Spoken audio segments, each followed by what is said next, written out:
What is up? Wednesday, April 27th. We're bringing you fantasy news today. We got a bunch of news to talk about, but the best stuff we're talking about is all the pre-draft stuff. The NFL draft is tomorrow. It is upon us. We'll see you in a second. Run that intro. As I make my way, the fact I'm still alive, my claim to fame. It's no surprise I'm on a rise, finna stake my claim. Separate me from the others, cause we ain't the same. Ask my brothers from another, we ain't for play. Time is money, so we got no time to waste. Soon as this thing's moving, it can't be stopped. Blue bands in my pocket, call that juggernaut. In the world today takes everything you've got. Taking a break from all your work sure would help a lot.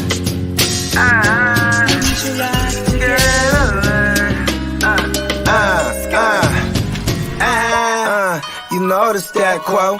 Finna get a bag, bustin' down that blow. Out of East Side. Oh, you didn't know? Your ass better call somebody. What up? What up? Fantasy football hustler back at ya. Bogard Scott free, gasping for air. Yeah. And what is going down? Fantasy news today. Let's shout out everyone in the comments right now. Richard in the building said, put some respect on it. Click the like button. Hell yeah, bro. Let them know what's up. Antonio, what up, bro? What up, Antonio? What up, Rich? Song in the building. What up? What up, my guy Song? Shout out to UC. Yeah, Lee in the building. What's going down, bro? What up, Lee? The eyes and ears to the street. Oh, yeah. And we got a bunch of stuff to talk about today. And Mike, what up, bro? He said, what's good? Smoking homies. Getting ready to smoke up on some. I'm about to smoke some Medellin OG right now. Pack that up. Some straight cookies. Well, from the cookies family. It's not cookies itself, but from the cookies spot. Oh, yeah. Hey, man, but you already know, though, the cookie joint, man, it's not like an overrated joint and they just anything there. You be like, you know what I mean? It's the highs of the highs, bro. Oh, yeah. You know what I mean? It's a lifestyle. Shout out to Cookie, the whole Cookies fam, bro. Hell yeah. Devin in the building. What up, bro? What up, Devin? Ronald in the building. What up, Ron? Said I got some apple fritter. What's happening, Ron? Hey, Ron. Hey, the Eagles finna trade for Debo. Fuck it. I'm saying it. Let's go. I mean, that's something that I already heard a little bit, you know, that I think you actually told me that. Throw both of those first rounders at Debo because you already fucked up on so many wide receivers in the past. Do some shit like that, and then you really know that you ain't missing. Hey, the Eagles were the most rushingest team last year, right? Yep. Fuck it. And they're bad at drafting receiver. 2 birds, 1 stone, bro. Man, Jalen Reagor. Like, can you just think about that? I mean, Jalen Reagor getting drafted over Jefferson, Higgins, I'm pretty sure. It's crazy. Yeah, Mike's got the GSC in the cars. Get that cookie.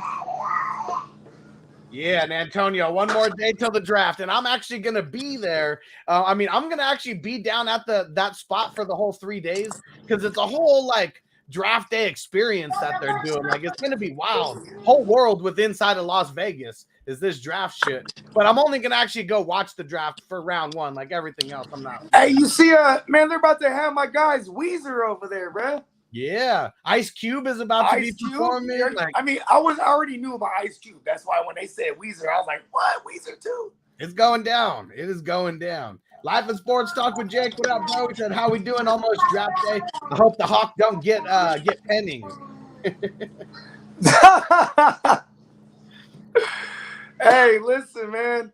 Hey, you know what's funny is the Hawks, they originally would have been at the 10 spot this year. Yeah. So the fact that I think they really still lose the fuck out of that Russell Wilson trade. I don't care how it pans out, what they do. Right now, I'm saying they lose that trade because they literally had to trade back and they're only a spot above where they originally would have been. What up, David? What's going down, bro? David P in the building. What up, David? And Antonio said, I heard San Fran wants at least 2 firsts for Debo. And who's got it? Who's got it? Hey, the Jets, baby. Eagles got it. Well, the Jets, they got it too. Phone call. That'd be crazy if he ended up on the Jets. Okay, if you're asking me about the Jets, give me the 10th overall. Give me what their second round pick. I think that's 35. It's real high in the second round, yeah. And give me Elijah Moore. Yeah. Let's go. Give me that. There we go. Ron said I saw Weezer live like 8 times. Hell yeah, bro. Hey, you know what's my joint, Ron? The sweater song. The sweater song is the shit. Yeah. That's Here we go. shit. Jeremy said Renegade in the building. Hell yeah. Oh, what up, Renegade? Shout out to the Bears, Brews, and the Bros. Yeah, what up, bro? You know what I'm saying? Hey, that's my fellow Sagittarius, bro. Hey, he's a real savage, though. Like, he's like a giant of a man. I'll be trying to be careful when I talk shit to him because he might like eat me alive, bro. he's a lineman for real. Like, yeah. And shout out to the Shy, man. Don't fuck with them boys from the Shy, man. Hell yeah. All right, we're gonna get into this news in a second, but we got a question here that we'll take care of right before we get into all this news. So what up, Charlie? He said looking to trade away Chenault for only picks. 10-team dynasty is 2 third-rounders. Good trade for him. I feel like he has tremendous upside though, especially if he's traded third and late second. I mean, see the thing for Chenault, especially in a 10-team league, how likely is he to actually like crack your starting lineup? Like if I can get 2/3, I mean, I'd probably get it. But if it's a non-IDP league, I don't even know how much value these third rounds are going to actually have. Yeah, I'd take him. Tell that man to throw 2/3, throw in a ham sandwich, and you got a deal. Yeah. Hey, because here's the thing too, Chenault would best serve as like a big slot receiver. You know what I'm saying? And here's the thing: is that Doug Peterson, he loves that. He loves big slot guys. He just loves slot receivers in general. Like, but in that system, what is his upside? Nelson Aguilar, probably. Remember Nelson Aguilar, like 2017? Yeah. You know what I mean? No, that's that. But see, here's Chenault's other problem. This guy already knows it. He said, I need to trade him. You know what I mean? Or I need someone to trade him away to a better team in reality is what I meant, right? Because at the end of the day, Chenault is from a different regime. You know what I mean? That was 2 regimes ago already. And then if you want to talk about slot guy, they already brought in Christian Kirk and overpaid him a bag. Like, I think Chenault's going nowhere. And I think like they're gonna make him an out like opposite wide. He's gonna play out wide, and that's just gonna kill him. I would take 2/3 right now. Yep. And all right, our first piece of news. Oh, and what up, Peacocks? What's going down, bro? And so Richard, he said thoughts on Melvin Gordon staying in Denver. That's the first piece that we're going to talk about. Really the biggest news that's happened over the last week. Not a lot of news coming pre-draft. Everything's really draft news. And so Melvin Gordon is staying. And let's see, do we even have what his contract actually is? I thought I had it down here. Let me see.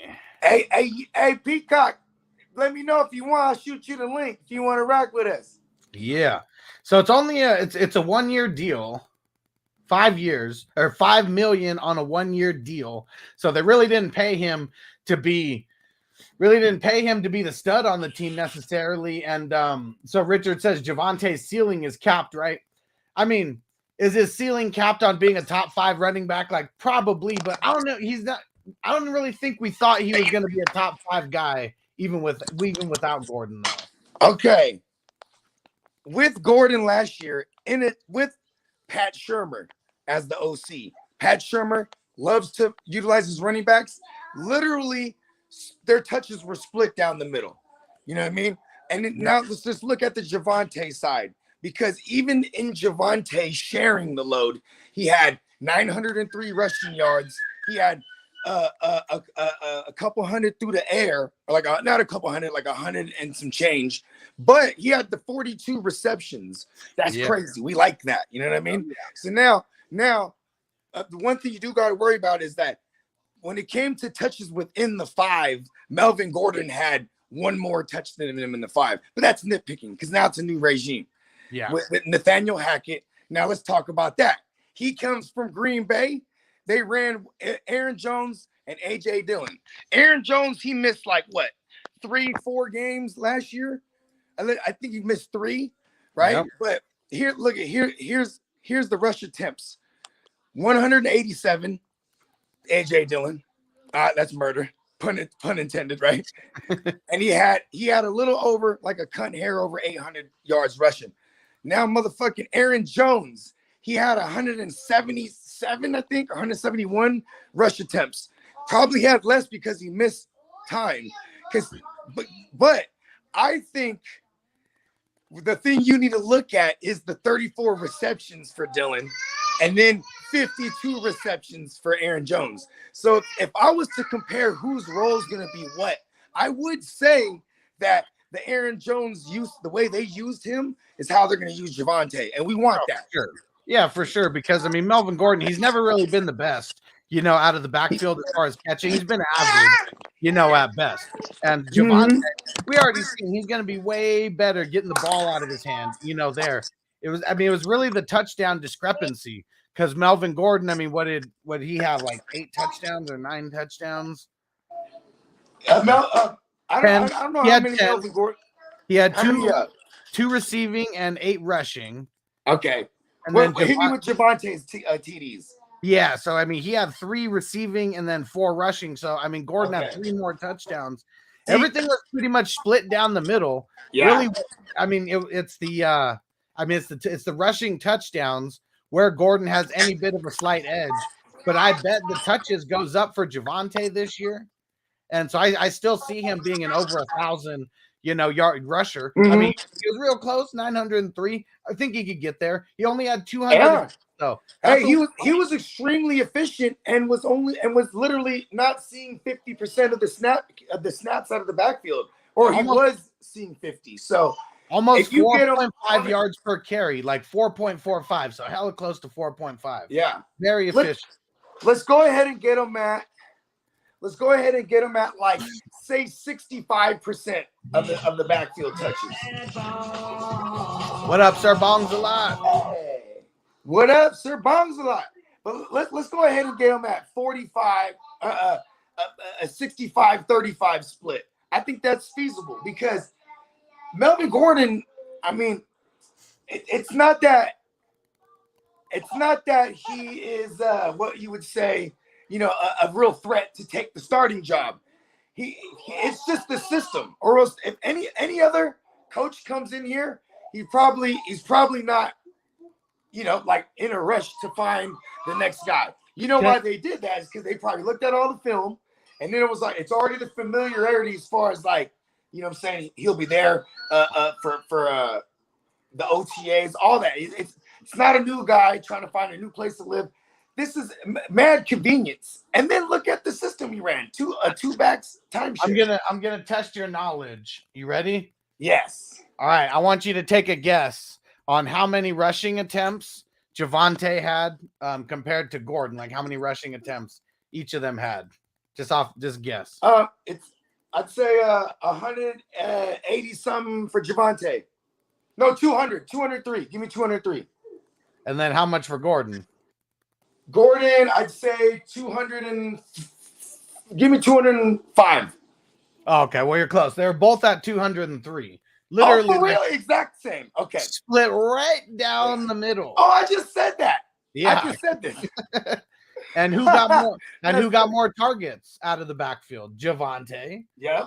So who officially got more work? Javonte, very slightly. It was really just the TD discrepancy because Gordon had 918 yards compared to 903. But they had the same. Here's the thing, though. They had the same amount of rush attempts in the red zone. Just when you really nitpick it, Gordon had one more a 5-zone touch. And if you remember, too, it's because there was hella times, me and you had a lot of Javonte this year. How many times do you remember him getting stuffed at the goal line? And then, they'd be like, Gordon, get in there. And he gets in there first try. You feel me?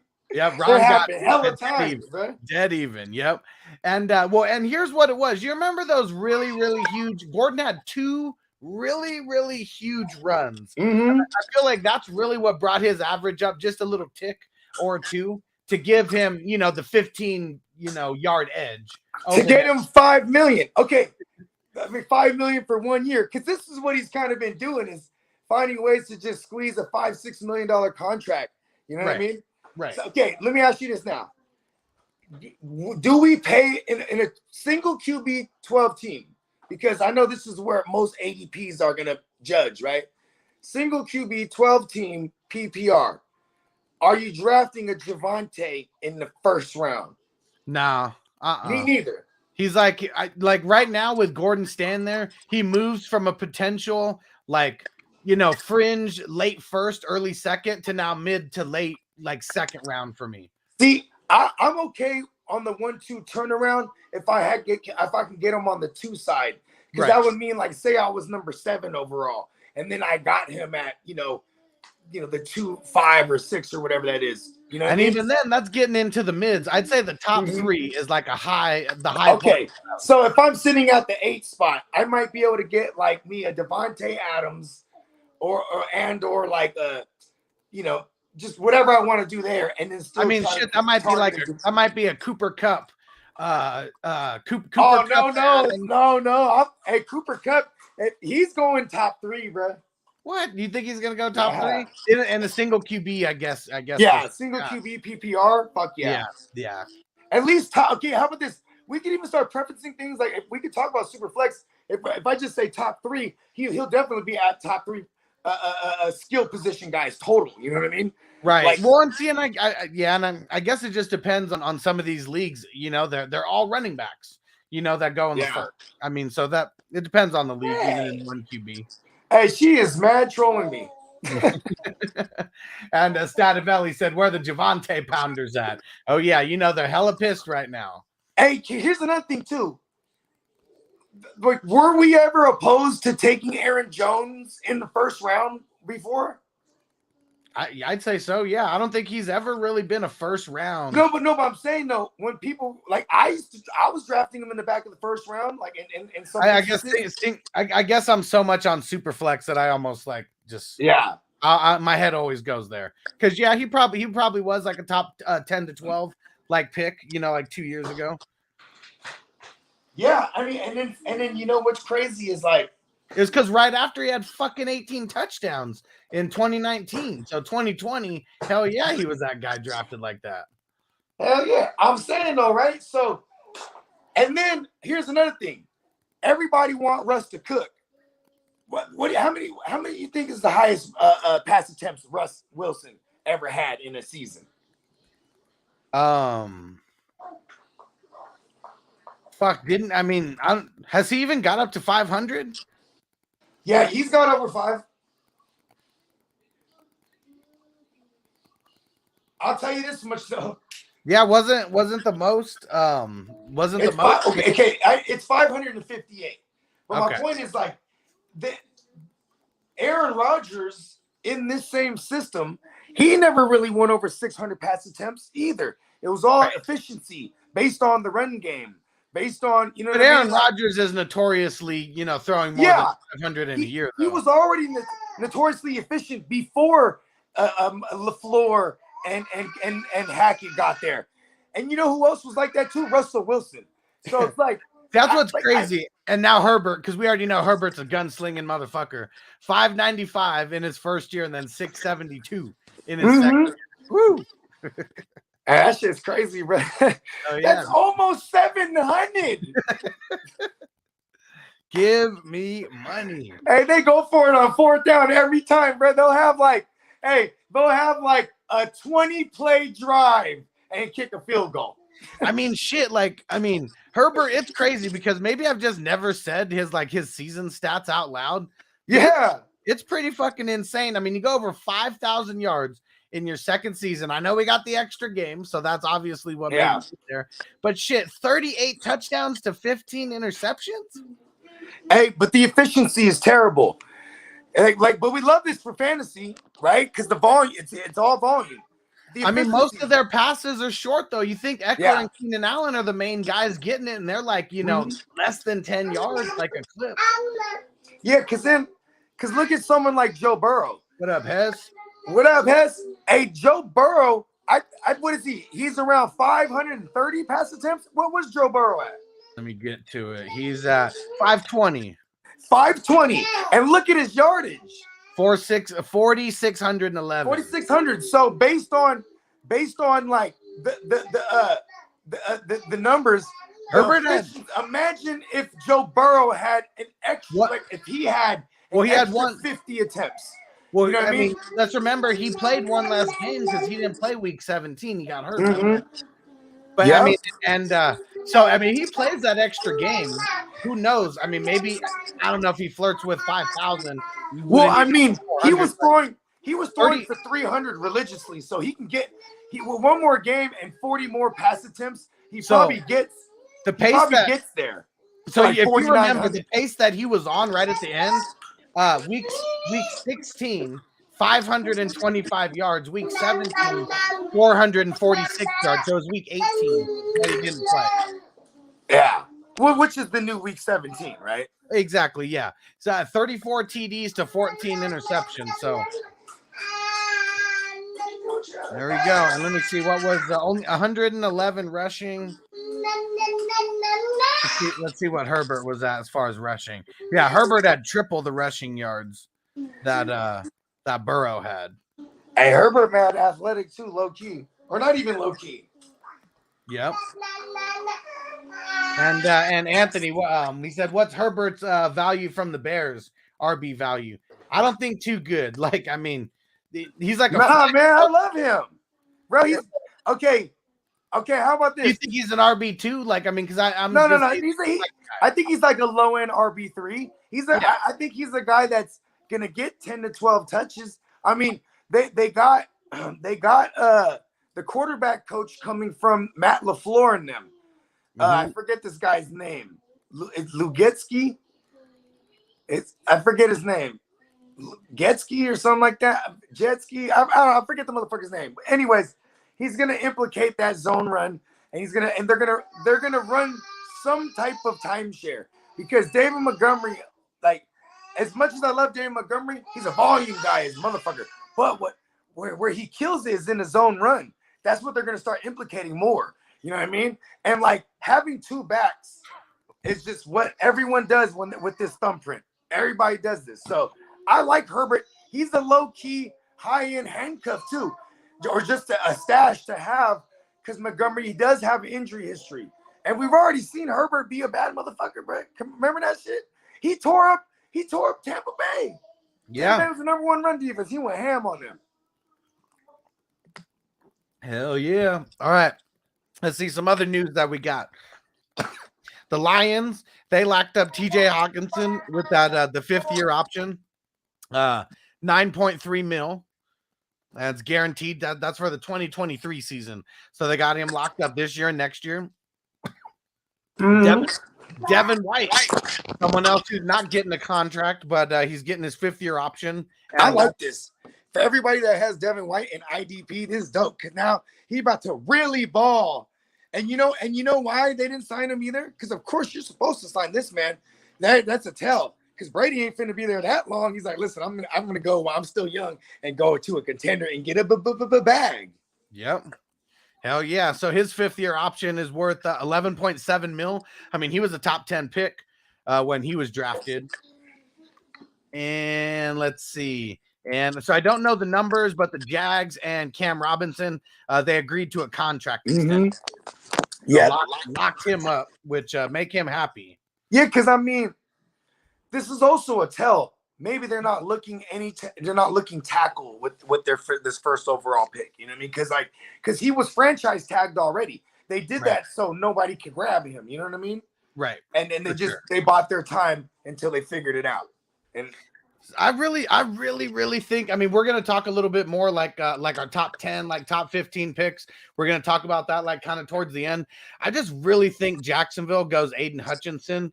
I know that, I mean, should they go like tackle with one of these picks? I mean, they probably should, but is there a tackle worth taking number 1 overall?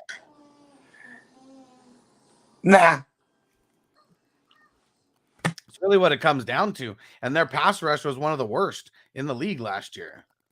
And here's the thing. At the moment's notice that they don't draft Hayden Hutchinson, right?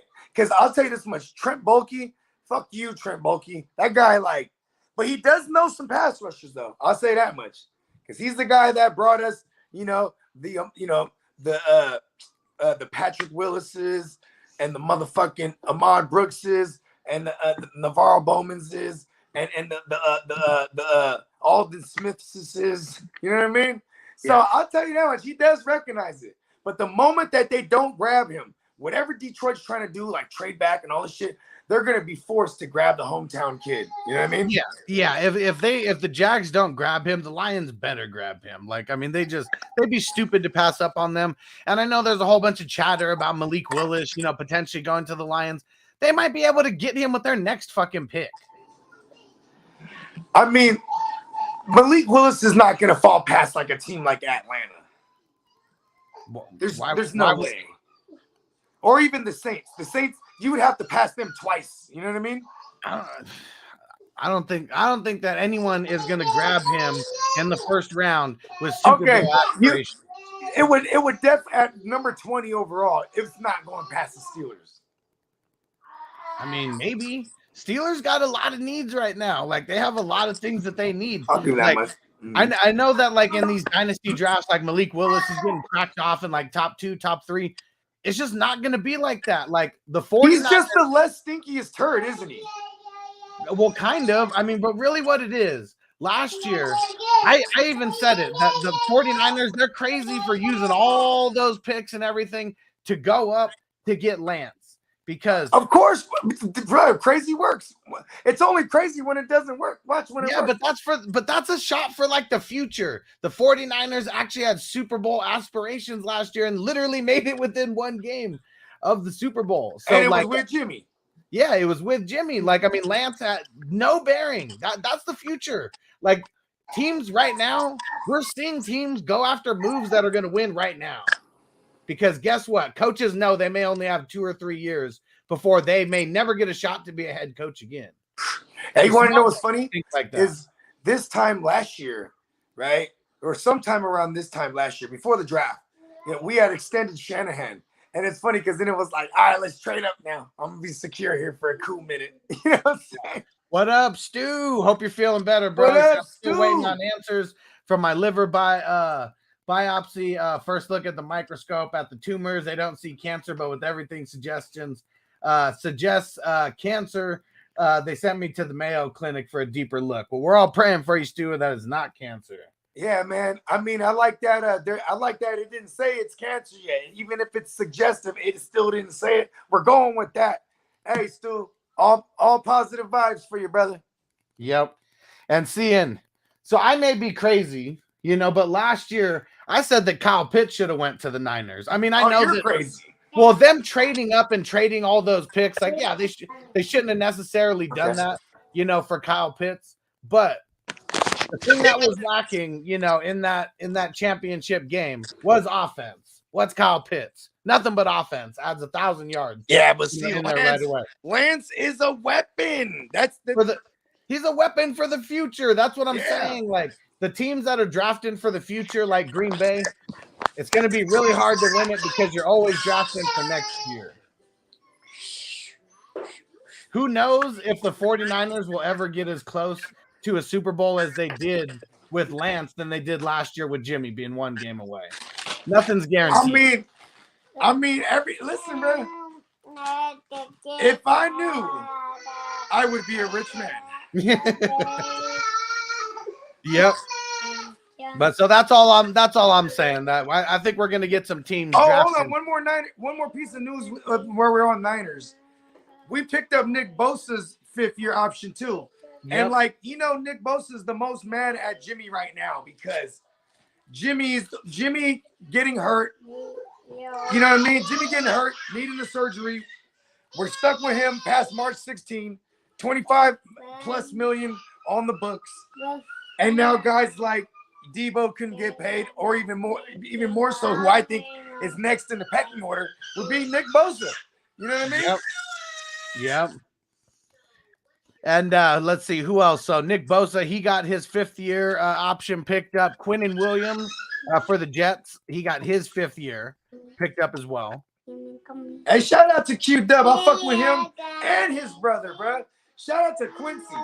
Yeah, both of them are tight. I like Quincy more than Quinnen. Yeah, me too. He's the younger one too. Hey, Yeah. And I like CJ Mosley, but step aside for my man Quincy. Yeah, definitely. And man, you know what was some funny news that was going on this past week was everyone talking about how Darren Waller was going to get traded from the Raiders to the Packers. No chance in hell is that. Yeah, that wasn't finna happen. I mean, supposedly they were trying to get Waller in the original deal, but you couldn't. I guess like it was like one of those things where the NFL would have vetoed that shit or something. You know what I mean? No, I mean that's not what the Packers do though. The Packers never do anything like that. Is this yours? This is not yours. Go get yours. Yeah, first off, the Packers never do anything like that, and Aaron Rodgers has never really done good with the tight end. He take away that Tunyon like 1 year out. Let's see. Is this one yours, dude? This one's yours? Okay. And Stativelli said that actually made me laugh out loud. Yeah, no way in hell that was even on the table. Yeah, man, it's the damn clickbait. What are you doing?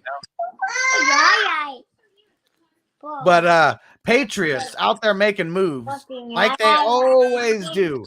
They already figured out how to trade down, and they traded their 5th round pick, number 170 overall. They traded it to the Texans for a 6th rounder and a 7th rounder. Hold on. Run that back again. Yeah, it was a Bogard trade. They traded away. That's why I was laughing hella hard. Yeah, because you'd be the Texans in this case. Yes, I would. So Patriots traded away their 5th rounder to the Texans for their 6th and 7th rounder. Give me money. I mean, it's smart for the Texans because they have so many damn picks in this draft. You know, you might as well try to trade a couple of the late ones, up and pick some better swings at some better players. That's funny. You know what's funny is because it could be Bogard on either side. It could be Bogard in New England. And I'm on some. You don't trade down. You don't trade down too much. That's one thing that I've noticed. Yeah, I'm trading up. You trade up. Well, because when people send me offers, I'm sending them the counter. I want it all. Yeah. Bogey in the Matrix. All right, let's see. And Peacock said Texans had no 5th rounder this year. They still have 2 6 left. Yeah. See, I mean, they had so many damn picks. Like going on, you might as well trade. So I mean, Peacock, how many picks total? Because I'm sure like right off the bat, how many picks total do the Texans actually have? Because man, there's going to be so many players who they're going to just cut, anyways. And Antonio said, I don't trade down either. I mean, that's what I like to do now. I would rather trade down than trade up, but it depends. It depends on where it's really at, but yeah, especially like trading out of the first. Yeah, I'm a big advocate of that. It's got to get the right one. Ooh, Ronald said 11, and then Peacock said they had 11 before the trade. Okay, so now they have 10. Okay, damn, and they still got 2 6 rounders left. Yeah, so we'll see what happens with the Texans. Let me so until Bogey gets back. We'll talk about these. We're really going to talk about the top 10 and then talk about some players that might be going there. And yeah, for the Jaguars, I mean, we already talked about that a little bit. I mean, I think it's going to be Aiden Hutchinson. I mean, that dude is just a savage. I mean, anybody who saw his tape, I mean, he just does it all. I mean, he can cover, he can get in there and rush the passer, like nobody's business. So I really think he's just going to be the first overall pick to the Jags. Life in the Matrix. Yeah. All right. So we'll get back to that top 10 here in a second. So we got the Rams, Cam Akers. He's switching to number 3, getting back to his single digit. The NFL wanted to charge him $500,000 last year because of all the jerseys or whatever. So he waited 1 year, and now he was able to switch the number without having to pay out of the back, pay out the ass for it. My bad. I was in the Matrix a little bit. All good. So Cam Akers just changing his number to number 3. He waited a year so he didn't have to pay $500,000. Something about 500 pounds? It's funny because, I'm just waiting for it to clear up and you sound clear. Okay, go ahead. Run that again. Yeah, so Cam Akers, he's switching to number 3, number he was in college. He waited an extra year so he didn't have to pay $500,000. Cam Akers did that? Yeah, so he would have had to pay the extra money, because all the jerseys and shit. Yeah, and then I think they even last year didn't he still get a bag a little bit last year, like some kind of incentive or something, like if he played X amount? Oh, I'm not even sure about that. I'm just talking about him changing his number. So the NFL was gonna charge him because they said if you have a bunch of unsold jerseys, you pretty much have to buy those jerseys to change your number. Oh, that's right. Okay, that's what you were talking about. Okay. Yeah. So that's what he had. That's what he had to do. Wait an extra year. They didn't have to pay that $500,000. Tight. So how much is he? Is he selling a bunch of them though? Oh, I don't think so. It took him 2 years to sell his rookie jerseys. At this point. So yeah, because he changed his number, correct? He didn't. Yeah. Well, he is for this year. So I don't even know if they have the number. Yeah, because that's what so that's the loophole. Players can change. See, the NFL slick with this, bro. But like the players, they could change their number freely. They made this a thing back in 2020. But like if you change your number, then you got to go buy all the existing inventory of the jerseys that they have. You know what I mean? Yeah, which they get a piece of it. Everyone gets a little piece of the jersey sales in general. Yeah, it's a good point. Yeah, what up, Devin? Silly White Boy said, you guys have your Dynasty rookie rankings yet, or you're waiting for your landing spots? I'm waiting for the landing spots. Yeah, so next week, get ready. We're going to be dropping, content for our rankings, guys who are high on, guys who are low on, but it's all going to be predicated on these landing spots. Yeah, because, Corey Davis was an incredible talent, and then he goes to the NFL. You know what I mean? So it's like, I want to see where these guys land because there's always going to be some good players that get in some shitty positions or situations, and there's going to be some guys you're going to have to be like, oh shit, you got to keep an eye on him, like the Josh Palmers of the world and stuff like that, where it's like it might be low key, but in Dynasty you could be able to be like, hey, this guy's going to be a guy sooner than later. You know what I mean? Yep. And getting back to guys who remember Chris Godwin all those years ago, he was always one of those guys that was like, listen, man, he's like a Dynasty fucking jewel, you know what I mean? And then, you know what I mean, when he started to finally come on, you know what I mean, it was just like people were like, I told you, and it took 3 years. Yeah, he was that 3rd year breakout, and everyone was the Dynasty people were pounding the table for him for 2 years, before it actually happened. Yeah.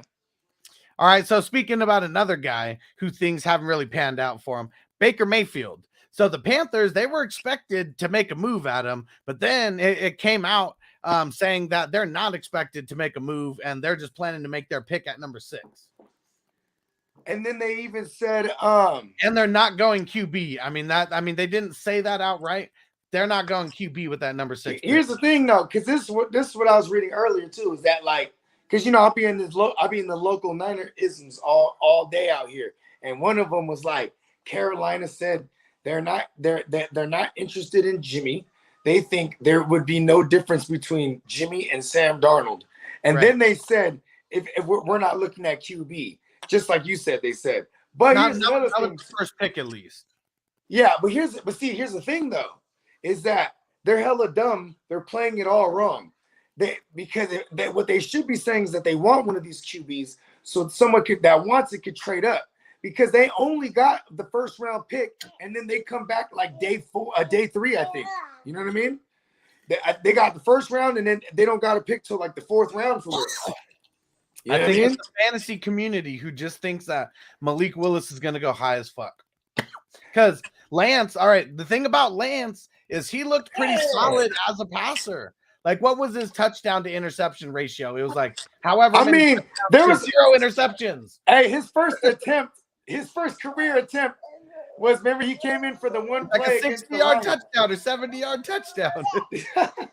So that's what I'm saying, though. But Malik Willis is not like that guy, though. Like, we got to really look at Malik Willis like Lamar Jackson was being looked at. He's just the less stinkiest turd right now. Well, I mean, there's No, I mean, not. I'm not. Kenny Pickett is probably, if someone wants like someone who's more ready right now, it's probably going to be Kenny Pickett. I mean, as far as a passer, yeah. Like that's what I mean. Like if there's someone's going to start him game one, something like that. I don't think any of these guys. I mean, be able to go under center. You know what I mean? Yeah.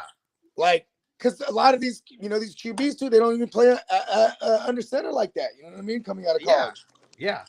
So that's what I'm saying. I mean, yeah, Malik Willis, like catch that, baby.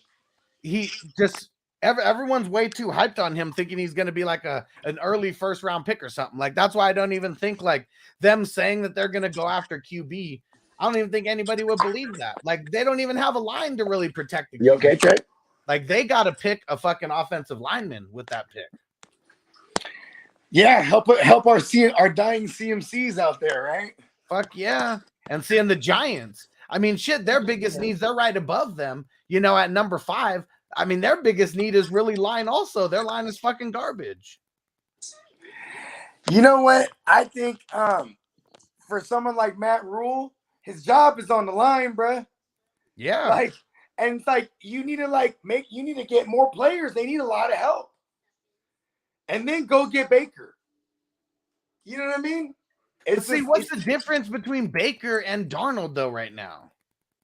Baker, come on, dude. There's a big difference. Is there? Okay. Baker as a rookie, he tied that existing rookie record, remember? Come on, let's not forget that he can't sling it. He just spent the last few years with Stefanski in a run-first offense. You know what I mean? Right. He had one of the more accurate deep balls as a rookie, and he threw the 28 tugs, which was tied with like Manning and Russell Wilson for the record as a rookie. And then I think he only threw about like 4 or 5 picks or something like that. It was something ridiculous. It was awesome. A lot of promise. Then the next year, Freddie Kitchens happens. You know what I mean? Well, Sam Darnold, he's on the garbage ass Jets. The goddamn Jets. And for fantasy, he was a thing a little bit here and there, nothing crazy. He had the flashes. But I'd say 2019, he was actually viable in Superflex in 2019. So I got a question for you. So before CMC got hurt and before Darnold got hurt, was that not the best that Darnold has ever looked? Yeah, well, I mean, okay. He was averaging 2 touchdowns because he would run one in and then throw one. And then he had a couple of 3 touchdown games because there was 2 games where he ran 2. He ran one in and then threw for 2. You know what I mean? Yeah. So and listen, it was awesome, but I'll tell you this much: it's dunking all the way down the field, and it was Joe Brady. Joe Brady. Once everyone got hurt, then it wasn't working no more. You know what does a coach on the hot seat do? You start blaming other people, and they start going one by one. It's like first he got rid of Joe Brady. You know what I mean? Joe Brady was awesome for Teddy B and them. You know what I mean? Yep. What sucks is when you can tell someone's a young coach, like a Joe Brady, because in year 2, the rest of the league was already on him. Then the Sam Darnold version, the rest of the league was on to him after 5-6 weeks. You know what I mean? Right. It just happens like that. Good coaches know how to make the adjustments. You know what I mean? Yeah. And then because Matt Rule is the guy calling all the shots, and he's like, "Fuck this! I'm not taking a blame. Joe, you're out of here." You know what I mean? Hey, now Joe Brady, he over there he replaced Dable in Buffalo. Yeah. I fucking love that. Hell yeah. Hey, your Singletary pickup was super awesome because if there's no other like high draft capital running back that they acquire, then like Singletary's gonna catch a ton of balls, bro. Joe Brady want to throw the ball to the running backs and everybody. You know what I mean? Everybody's eating. Yep, and Anthony said you guys do rankings on people's drafts. Should be a show about all league drafts, who done best in the draft. So, I mean, one of the things that we're going to do is like with Patreon. I want to, if people are signed up on Patreon, you want us to break down like your league draft. If you're on one of the higher tiers, we'll definitely do that. I know we're going to be doing that for like a lot of the redraft leagues that we do. We'll be doing that because the drafts go fast, and then we can talk about it right after. For dynasty stuff, because I mean, hey, I ain't gonna lie, man. I'm like overdoing slow drafts right now, or at least these ones that I'm in, because we're we're in the 20s and everyone's like, they're all slowing down like we're in the 40s or 50s of the, you know what I mean? I'm like, come on, pick it up. We got things to do. Yep. And Devin said Baker shouldn't have played last year. He was hurt, totally killed his value. Yep, fucked up by playing. And at the time, I mean, they were like tied for first or whatever in the division. Okay, how about this? Would you, now in hindsight, it's 2020, would you think that Baker knew they weren't going to sign him? Because look what happened last year. Who'd they pay? They paid Nick Chubb, not Baker. When Baker started the season, he was healthier than a motherfucker, coming off a playoff win. Yep. You know what I'm saying? And he banked on himself. And then once they paid Nick Chubb, he's like, fuck, they ain't finna pay me. And seeing that's where Baker fucked up. I'm on record last year for saying he should have just sat out. It was dumb to play, and I know. Yeah, but you know what though? That's what but other organizations, they like that. Right. But then this is what happened to him. He got hurt. Now all the organizations are gonna do it correctly. You're damaged goods. I'm not going to pay you a lot. You know what I mean? Or trade for you for a lot. And then look at the situations in with the Browns. Now that they got Watson, the Browns have zero leverage. They're actually better off keeping him just in case Watson does get suspended for 8 games or a year or whatever it is. And you know why he shouldn't have played? His value really couldn't have gotten better from the year before. It really couldn't have. He could only go down. Yeah. They had to win. What they have to win? Two playoff games for him to do better than he did the year before. He should have just left the allure of that there, because now they have all the ugly tape of him. I mean, he's just, what's funny? You know who has the same amount of playoff wins as him in that division? Lamar Jackson. You know what I mean? And like, he ain't even got the bag yet. No. And with the type of quarterback he is, it's going to be a real particular bag, like maybe a 3 years or a 4 year, like 3 year all guaranteed, or like a 4 year but like front loaded, because he's just going to get hurt eventually. He's not. Is he going to become one of the greatest passers? Probably not. He's going to have to run. You know what I mean? Yeah. What up, Taco? He said Baker gets to choose his own destiny now. Hell no, he doesn't. He doesn't choose anything that happens with him. What? You're living in a whole different version of the multiverse, Taco. No way. He's in a whole ass other universe. The ghost with the most. And Uncle Buck said Baker's a competitor. He loves to play the game. Yeah, I mean, he does. But, I mean, when you get to the NFL, sometimes you got to make business decisions. And him playing on something that could only get worse and worse, like, it wasn't a good business decision for him. I mean, it would definitely would have been a good call for him if he didn't get hurt. Because then they'd be like, oh, he got real moxie. He's a real team player. You know what I mean? He got hard. All the great intangibles that make you a leader and this and that. And then he got hurt. Then he started talking shit about the organization. And so now he put bad film on tape, and they think he's a little bitch, and he's a poor leader. Yeah, he screwed that up royally. Yep, and Taco said he's going to get cut and then pick his place. Well, I mean, if that's what you meant by choose his destiny, I mean, it's 18 mil or something, right? Like the dead cap. It's 18.5 because they had to pick up his 5th-year option, and they did that. They did that. They did that going into year 4. No, is that how it works? Oh, I forget. Yeah, no. Yeah, you got to pick up the option going into the 4th year. Yep. So they agreed to pick up his option, and they didn't pay him, but they paid my man Nick Chubb. Tino, what up, bro? He said, yeah, Baker's luckily to start again. Yeah. Hey, listen, man, Atlanta, there's some places here, man. Well, there's a lot of bridge quarterbacks out there right now. Hey, the New York Giants. Yeah. Baker was in the same class as what was his name? Baker was in the same class as motherfucking Josh Allen. So when Dable, when Brian Dable was there in Buffalo and they're scouting, and every single QB in that class, he's very aware of Baker. That's a real thing. Baker to the Giants somehow. It's fucking.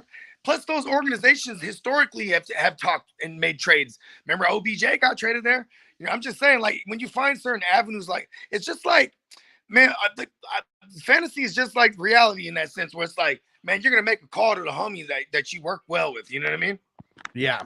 Hey, bro, listen, I got this fucking Baker over here. Yeah, I know. Yeah, he ain't shit. I know. But you know what I'm saying? Give me a third. Give me a third, and he's yours. You know what I mean?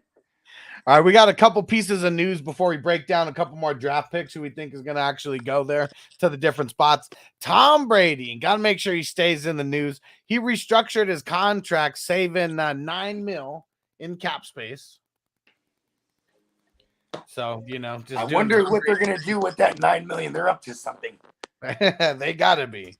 They're up to something. I mean, maybe I guess that's the fifth. Maybe that's for the 5th-year option for a motherfucking Devin White. You know what I mean? They really happened on the same day. You know, it's 11 mil, you know, for Devin White, you know, that's extra 9 mil, but that's for next year also. Yeah, okay. It's for next year, you said. Okay. Yeah. And then Earl Thomas is planning on making a comeback at 32. Rams. That would be kind of funny, actually. Get back to hey, is that not the very first thing I said with the Bobby Wagner? Yeah. It's just the Hollywood Rams, bro. They're doing, and I hate them because they're doing it so cool. It's like, let's just get all the stars. I know, fuckers. All of them. Earl Campbell, come over here. Ooh, and Tino said Tampa could be trading up, making cap room. Yeah, because I mean they're kind of in like a dead spot of the draft. I mean, what's their pick, like 24th or some shit like that? Yeah. I mean, 27th. Yeah, even worse, 27th. I mean, listen though, you know, even if they stay put, there's gonna be they might even still have a shot at with these crazy ass receivers, bro. I mean, they got to move up to get one of the top guys. I think a lot of these wide receivers, at least the top 5 guys, they're probably going to be gone by the time they get to 27. Yeah, I agree. And then what are they moving up though for? Defense, probably, bro. Yeah, you know, that's a really good spot to pick defense. What's the dude Johnson? Jermaine Johnson. That's a guy. That's one of those pass rushers. That's like, yeah. He's like, you know, 3rd, 4th, or 5th on people's list. And if they can run, you just move up just that much to grab that dude. So, I mean, at least here, because I'm looking at Mel Kiper's, I'm looking at his most recent mock draft. So he's got Jermaine Johnson going to the Giants at 7. See, but he's the only guy I've seen have him going in the top 10. But Mel Kiper hits more than a lot of other people, though. Yeah. Shout out to Mel Kiper. Listen, if he misses on this one with that Jermaine Johnson, he's never going to hear the end of it for me.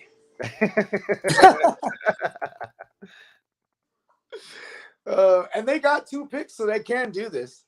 Right. They need pass rush so bad. Watch, Taco's going to pop in here now. They need it really, really bad. All right, and let's see. Hey, is Blake Martinez still with them? Yeah, he got hurt last year. He tore he got the ACL. Tore his ACL.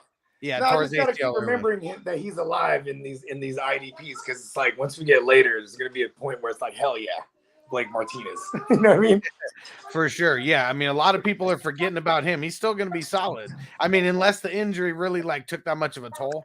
I mean, Jabril Peppers too, right? What was his injury? ACL too? Was it? Let me see. Because he's like, yeah, now the Patriots got him, I'm like, oh, he's gonna be nasty. Yeah. Like the Adrian Phillipses and the Kyle Duggars, like he's gonna be one of those guys. They love running 3 of those guys out there like that. The 3 hybrid safeties, you know what I mean? Yep, and it was an ACL. Okay. Yeah, so man, that's not gonna be that's gonna be some mid-season fun. Yep. Okay, so I mean, let me see. So Antonio said Jets 4 and 10, but we will suck again. He's a fucking modern day Shakespeare, bro. And Anthony said, who's got the number 1 pick and who's it going to be? QB, lineman, defense. Okay, so the Jacksonville Jaguars, they got the number 1 pick. So we already know they're not going QB. They really, really need. Let's just go with what pass they need rush right now. They need pass rush. They need because if you want to say offensive line, they literally franchise tag, then came to terms on a long-term contract with Cam Robinson, and then they brought over Brandon Sharif from the motherfucking from the foosball team. You feel me? The Commandos. Yeah. So I don't think that, I mean, if you're going to go up and get someone at number 1, it's going to be a left tackle, like that's who you would go up and get. So I don't think they're going to fucking, I mean, even Detroit, they showed last year going and picking up a guy from right tackle, trying to switch him to left or whatever. That just wasn't really the move, that's why the fucking Bengals passed up on that pick. Or it passed up picking him at that spot. So, yeah, I really think the Jaguars go with the edge rusher and Aiden Hutchinson. Like, Aiden Hutchinson, I mean, the amount of awards that he fucking won last year because of how much better he was than every other defensive edge rusher, in the entire country is just ridiculous. Hey, you know what? This guy does not want to go to Jacksonville. Nobody does. But you know what's funny, though? Is I bet you in his interview, he came off as smug and all that on purpose. I'm serious. He don't want to go there. Because there's a lot of I've seen a lot of interviews with him, and when they ask him, "Hey, you excited to go to Jacksonville?" and he goes, "I mean, I'll be excited to go to any team." And he's like, and then the people, Jacksonville's awesome. Jacksonville's nice. He's like, yeah, I guess they have some nice golf courses. He don't want to go there. No, but nobody does though. I mean. So let's say, let's say who doesn't want to be a savior? Yeah, but shit. I mean, they already got a Jesus Christ. They got a young Jesus Christ without the beard and Trevor Lawrence, though, right? Yeah. Young white Jesus is his new nickname. What up, Zeb? What's going on? All right. Well, okay. So let's live in a world where Aiden Hutchinson, doesn't go there. I mean, that's who most people have penciled in that number. Give me Walker. Give me Trey. What's his name? Trayvon Walker. Yeah. I mean, he's someone from Georgia. He's definitely going to be someone drafted up there. I mean, I really think it's Hutchinson and then Walker and then Thibodeau. I feel like all three of those guys go in the top 5. Oh, that's 100%. They got to.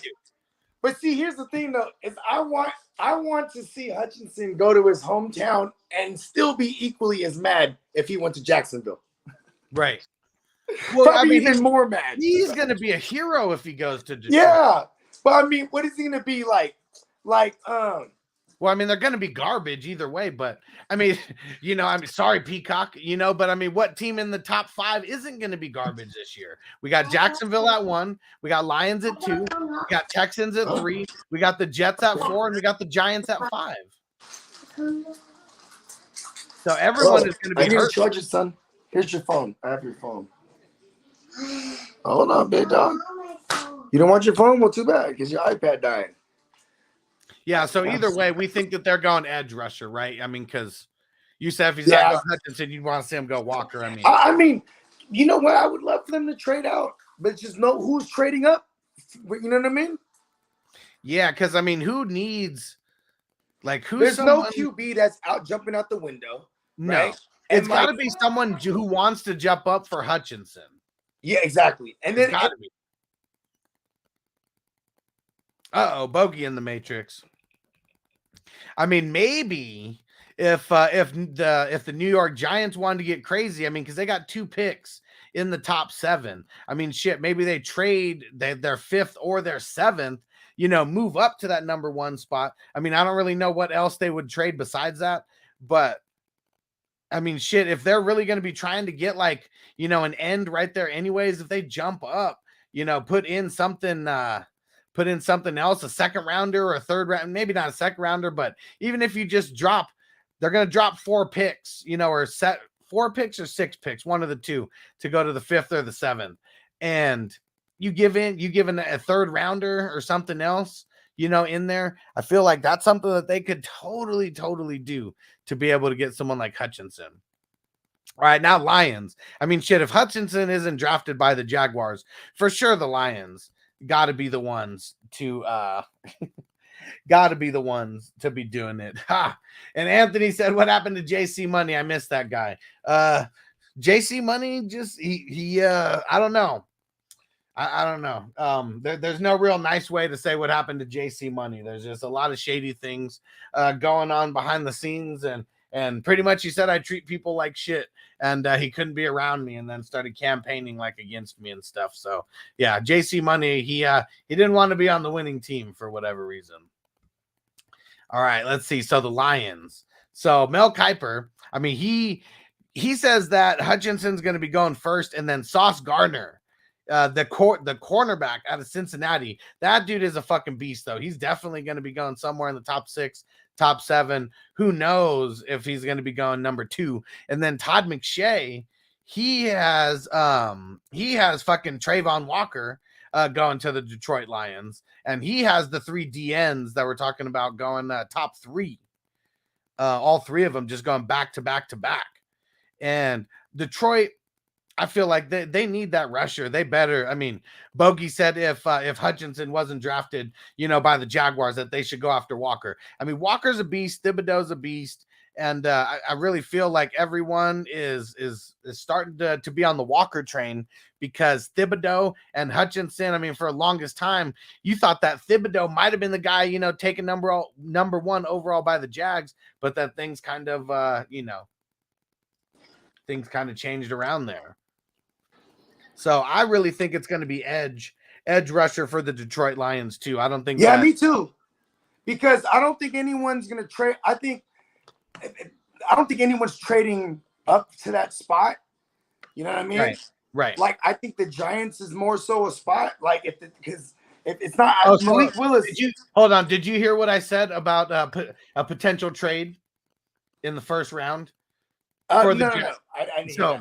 So the Jags, I think that if the Giants, if they really want to get, the best edge rusher, they could let the Jaguars trade down to the 5th or the 7th. They throw in a 3rd or a 4th, something like that to sweeten that deal, and then Jacksonville still has a potential to get one of those top 3, if they go to number 5, but they're still going to be able to get someone good either way at 5 or 7 at the edge rusher. And if they can add in an extra 3rd or a 4th, round on there also. I mean, they probably, listen, they can fall back to 7 and still get Jermaine Johnson. Yeah. So if there was going to be a trade in there, it's got to be something where it could easy like that, where it's Jacksonville dropping back, not trading out of that pick. Because no one's going to fucking want to trade up for that pick and, pay a king's ransom for it.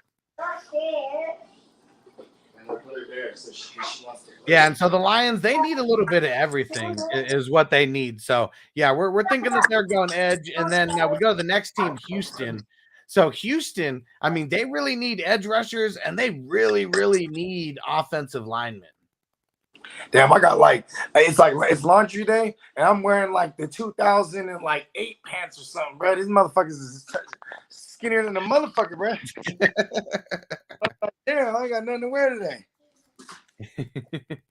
So what do you think about Houston? You think they go edge rush, or you think they go with an offensive lineman, or you think they go skill? I think they go line. O-line? Mm-hmm. Yeah, and I mean, who's really one of the best? They don't got a left. They don't got a left over there. I mean, who they bring in? Lando Collins. Who the fuck did they bring in? They brought in somebody. Can't remember who the fuck they brought in. I mean, where's Peacock at? Yeah, where you at, Peacock? We threw the Texas signal in the sky. But yeah, I mean, I really think, they got to go. Offensive line or defensive line, you either sew up that edge, or you go with I don't even know how to pronounce the guy's name, but Iquanu, the guy from NC State. It's either him or Evan Neal, who I think are the top 2 guys. Yep. They're 1A, 1B. And on people's big boards, as they would say. Yeah. What up, Ignorant Thinker podcast in the building? What up? What up? That's my guy Dennis. What's happening? Yeah. Hey, we got to bring Dennis on too. If we're still gonna do some draft, we got to figure out how we're gonna do this draft coverage, online thing. So Taco's gonna be hosting. Oh, word. Okay, so we got that on lock. Okay. Yeah. I'm definitely. Hey, Dennis, I'm definitely gonna shoot you the link, manana. We gotta. The Eagles. That's our resident Eagles, and then probably I know Ron will be in the building or at least in the chat. You know what I'm saying? We want to get some direct Eagles reactions from some real ones. You know what I mean? Yep. Hell yeah. Yeah. All right. Now, when we get past the Texans, we get to the New York Jets. Oh, man. Antonio, throw it in the chat. Who do you want to see picked with that first round pick? So, I mean, shit, one of their big glaring weaknesses, cornerback. So they going saucy with it? I mean, shit, if he's still there, I mean, if Mel Kiper's right and Detroit locks him up at number 2, they're not going to have a choice. I think that saucy could fall, to 4 or 5, where, I mean, Jets really, really need a cornerback. So, but Jets need a little bit of everything, though. That's the thing that's kind of tough. Who do they fucking really think is going to be the guy, there? I really feel like they go edge rusher, but, I mean, they should go saucy, though. Fuck it. I'm saying it. That's where the Niners trade, right? And fuck getting the 10 from them. We're getting the other joint from them, right? And then we go get saucy with it. You know what I'm saying? And then because in that trade, we get their 35 overall as well, and we get Elijah Moore, and we send him Debo. we Debo the Jets. Do that, and then just get their 3, the 10, and just mix it all. Give me it all. Hell yeah! Just put it in the bag and turn around. Yep. And Stu said, "Fuck the Eagles. How about them Cowboys?" Yeah. Damn. And Dennis said, "Y'all got to come on my show next month. Just let us know, man. I'm always man. I'm so bad at the DMs on IG, Dennis. So you can always just text me, man, because I'll be on that ASAPolus. Damn it, and thanks for the reminder, Hess. He said, don't forget about the Gronk party. Oh, yeah. Yeah, I mean, it's gonna be pretty wild. See, the thing that's crazy is, like, I wonder if Gronk's even gonna fucking be there. It seems like the kind of thing you could attach your name to, show up in the beginning, and then just bounce out. Just show up, head bang a little bit, right? He does this little Gronk little thing he does, right? Yeah. Yeah. I don't know, man. I want to see these motherfuckers get drunk. I always enjoy when you see them in the natural habitats. You know what I mean? And you know what's funny? You know it's a Vegas party when you got a female general admission and a male general admission. I mean, but we also live in PC America, bro. I'm surprised they didn't have like a cisgender admission and like, you know what I mean? Like, yeah, see it's crazy. Hey, gender. Hey, listen, and shout out to the LGBT community, man. I'm not making any kind of joke against you. I'm just saying, like, that's the type of world we're living in, where they're gonna have specific admissions for everyone. Oh yeah. So a female admission is 55, male admission is 100, and you can get the cut the line, the expedited entry, 175. Hey, you know why they did that, right? Because they want more females in there too, bro. Well, I mean, that's just that's club promotion right there. You always want. Oh, this is for the Gronk Club. This is for the Gronk Club, yeah. Hey, you see how they put the cut in front of the line shit in there now? Because I want to say about like 6-7 years ago, they really started cracking down on that shit, bro. Yeah, you can't take tips. Like, you can get fired for taking tips. Hey, before, like, we'll go to the club at 3 a.m, you know, and go straight to the front and be like, we're gonna pay you $100 each and admission. They'll be like, let's go. You know, because even though that's a guap, it was just so we can get the fuck in. Because at that point too at night, you're only getting in if you're getting bottle service. You know what I mean? Yeah. And you gotta get and those the marquees and the drays, all that shit. Sometimes depending on the night, it might be a 5-bottle minimum. They look at the group you got, and you got like a bunch of cocks with you. They're like, 5-bottle minimum. You know what I mean? Yeah, this Gronk party.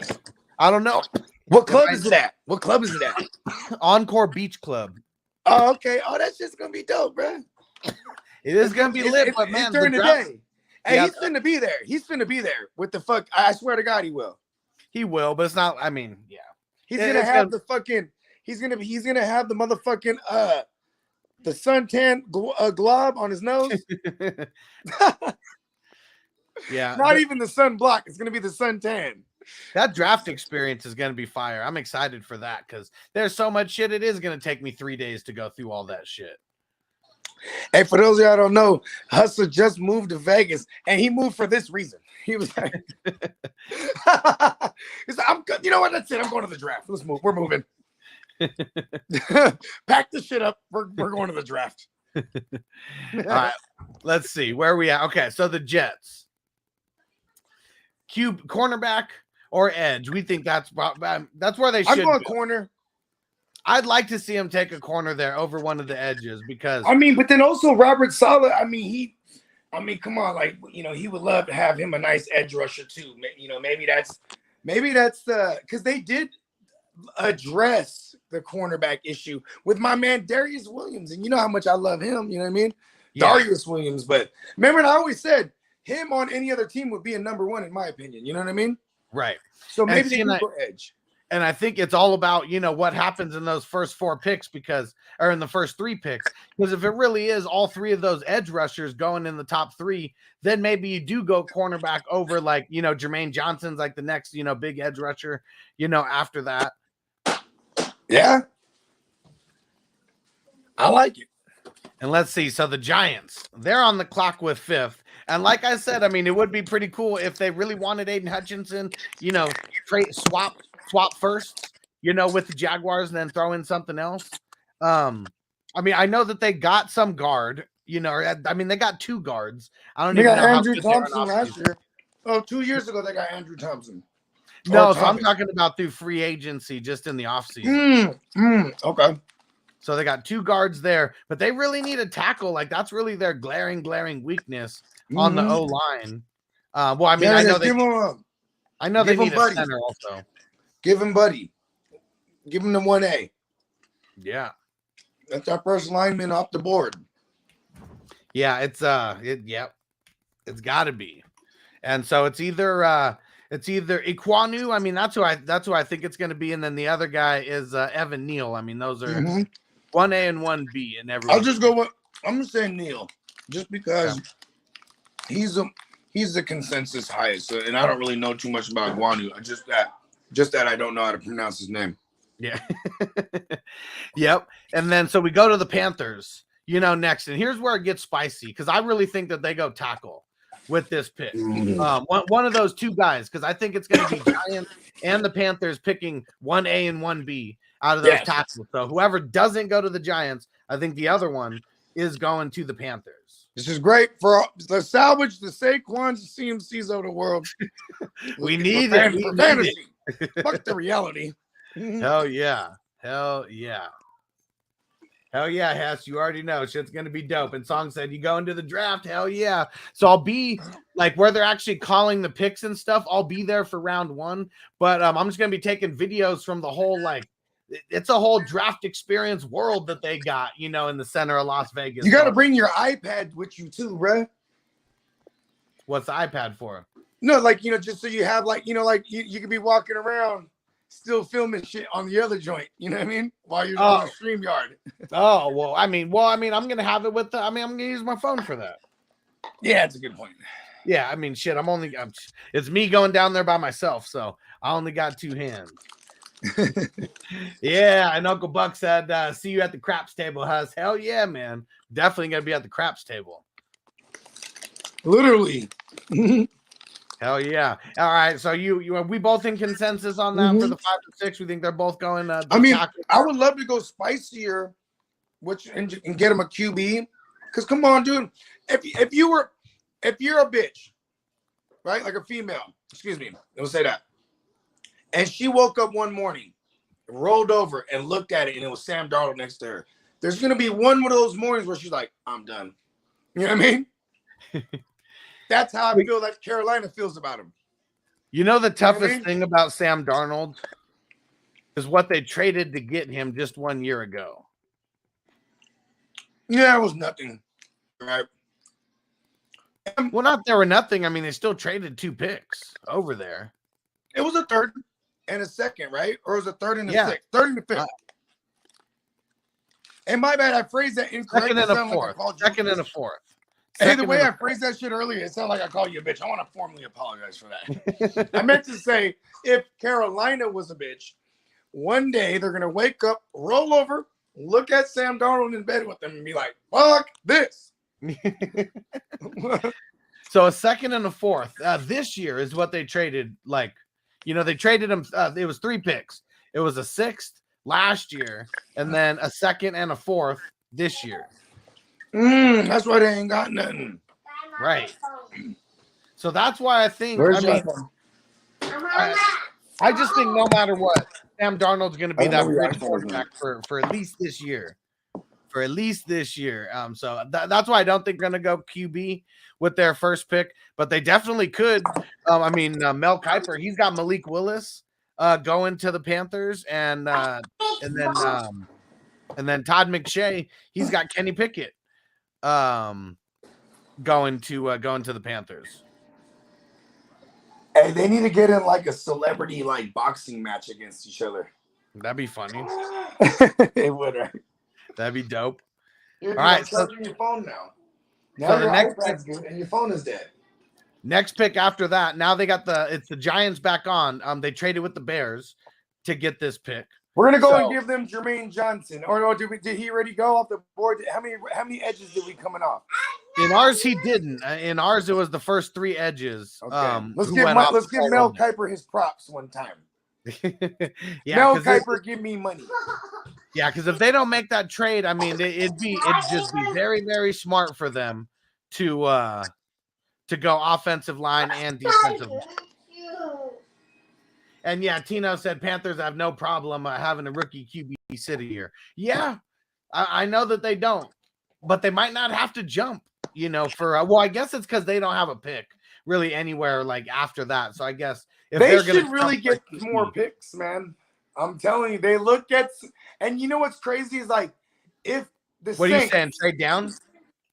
Trade down, yeah. Because here's another thing in the building. What up, bro? What up? Hey, how about this? The Saints. Oh shit! Did he just pop up right when I was about to talk about the Saints? He just popped in right now and he said agreed Panthers don't take a QB. Yeah, okay. See, but if anyone wants a QB, and if it's the Saints, like maybe if they have these 2 first-round picks and because they wanted to move up, the Giants will probably be that team right there. Right? The pick before the Panthers, though. You know what I mean? So I think the Panthers wouldn't even have a chance to get whatever QB. Like if Malik Willis is the first QB off the board this year. Right. So things could get real spicy. So yeah, we're both in agreements there that New York is probably going to go edge rusher with their first or second pick there. Now we get to the Falcons. I mean, Falcons need a lot of things right there. I mean, shit, you brought it up how they needed a cornerback or a QB. They really need wide receivers, now. I mean, running back, I know they need running back. Probably not going to go in the first round, though. Hey, you think Calvin Ridley is going to bet on what they draft? I hope so. He's going to be like, he's the only one that's like, I bet they don't draft receiver. He's like, what? And I totally forgot that the Falcons, that they got Casey Hayward now. So at least they do have a number 1 cornerback. Yeah, I mean, him and Terrell. Cornerback. Yeah, I mean, he's a great number 2 to AJ at this point. Yeah, and that's pretty much what he's going to be. Yeah. Yeah, AJ, because didn't they just pay AJ too? Or no, not yet. No, they haven't paid him yet, but shit, he's a first rounder and he's living up to that draft capital for sure. Yeah. So he's going to be someone who gets paid. Hell yeah. So, I mean, they could go wide receiver here and shit. I mean, you get your pick of the litter, if you're going to go wide receiver here, because no wide receivers have gone off the board in our version yet. Yeah. I don't even know if the edge rushers at this point, because, I mean, we have the top 4, the big 4 already off the board at that point. That's something that they really need, but I don't think they jump for another, I mean, damn. I probably go since the tackles are gone and like all the edges are gone. I'll go with you on receiver. I mean, shit. It's like okay, hold on. So I'm even thinking about like shit, like Kansas City. Is this where they could make their move with like the Falcons? Because if the Falcons like shit, it's kind of a weird spot in the top 10 because like all the top edge rushers are gone. The 2 top tackles, should be gone. At that point, could the Falcons move back and just knowing that they're not going for it right now, trade back, with someone like the Chiefs. The Chiefs go up, get their pick of the litter. And the Chiefs got 2 back end picks, so back end of the first round. So I like that version a lot because it's whoever they want. That means they already diagnosed who's number 1 on their board and they want to get him. And that's all the experts got him grabbing Olave. You know what I mean? Right. Because where do the Chiefs actually have their picks? Number 30. Yeah, see number 30. And 22, 23. 29. 29. Oh, that's right. They got that's right. They got who did they trade with? They got the Dolphins. They got the Niners pick that would have been the Niners because they got it from the Dolphins. Exactly. Yep. Yeah. But yeah, so that's what we're talking about for the Chiefs. Like, none of those wide receivers that they want are going to fucking be there. Like, that's the only way that they're going to get one of those top guys. Atlanta Falcons, that seems spicy. I like that. That's smart. I like that. It really could work. Hit the ding. Oh, yeah. I like it. Let's remember that. You guys could chop this clip up when the Chiefs trade up with the Falcons. And I'll be live going crazy there. Saying, I told you, motherfuckers. Hey, we're probably going to get things that much quicker because you're going to be right there, too. You know what I mean?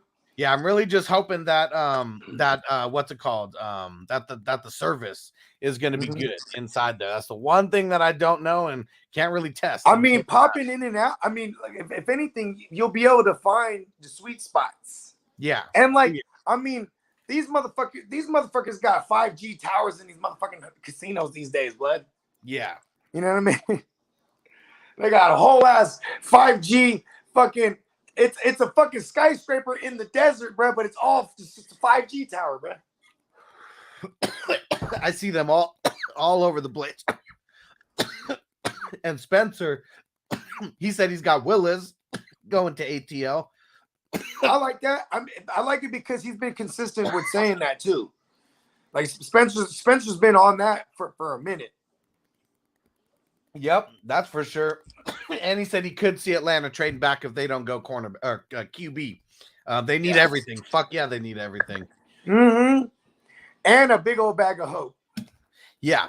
So that'd be the smart move is them fucking trading back, right there. And if they could get 2 late first round picks from the Chiefs, that'd be fucking dope for trading away that number 8. All right, we move on to the Seahawks here. And so this is okay, here it is. This is where Malik goes, bro. He totally could. I mean, Seahawks need a QB more than anybody. This is the Broncos pick. And so what it'd be fitting, right? You trade away Wilson, you're getting the top pick, in the draft at top 10. If Willis hasn't gone by now, he may very well go to the Seahawks. I mean, you know what? Because it's like all the things that they would like normally, like tackle, edge, all the top guys are already gone. Uh-oh.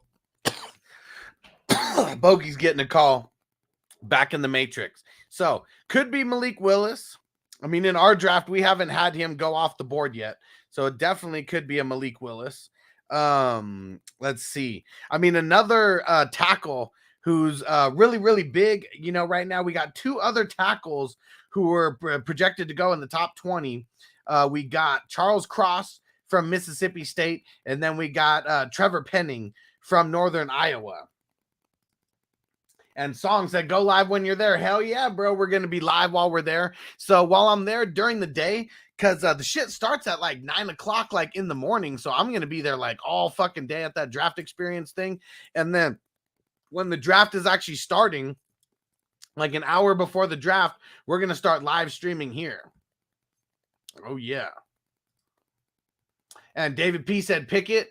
Yeah, I mean, Pickett could be the I feel like Pickett is more NFL ready than Malik Willis is, so it definitely could be Pickett to get matched up here. Yeah, okay. You're going Kenny Pickett. I'll go consensus with you because that's what David P said, and I agree with it because Malik Willis. I mean, there's a version where he's not even here at this point.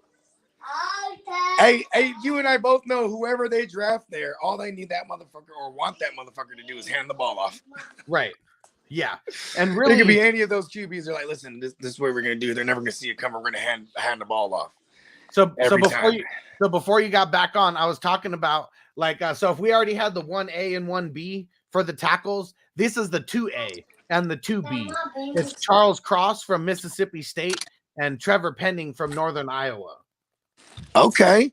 And those guys are both of those guys are projected to be top 20 picks as well.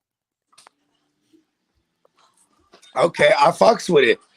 So the Seahawks, they may miss out on one of those two top guys. Maybe they trade down a couple spots because maybe they think they could get one of those guys a couple picks later, or maybe they pull the trigger on one of those guys. Snyder and the GM from the Saints, they got good they got past trade history.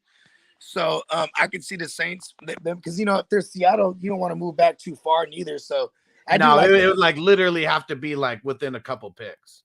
Yeah. So the Saints are looking nice with one of their first picks to make a trade. Yeah, I mean they go get their QB and then still have another pick in the teams. They might. Yeah. Spencer, who do you think? You think the Saints are going to try to move up, or who do you think that they're going to? Team Jameis. Where's your Halloween? I don't know. So I don't think that they go after a QB there. I mean, either. Just because a cornerback isn't going to help make a Super Bowl push, for them, and I feel like they got to be thinking like that. Who can make an impact right now? Yeah. Where'd you leave it last, son? All right, so Seattle. So we the consensus on there. I mean, they're either going one of the. I mean, shit. Could be Kenny Pickett if Willis is already gone. I mean, or tackle. I really think they're going tackle. I don't know what the Halloween ones are, dude. Okay, Daddy's doing the show right now. I'm trying to help you find it while I'm doing the show. All right, bro. If you just remember, use the force.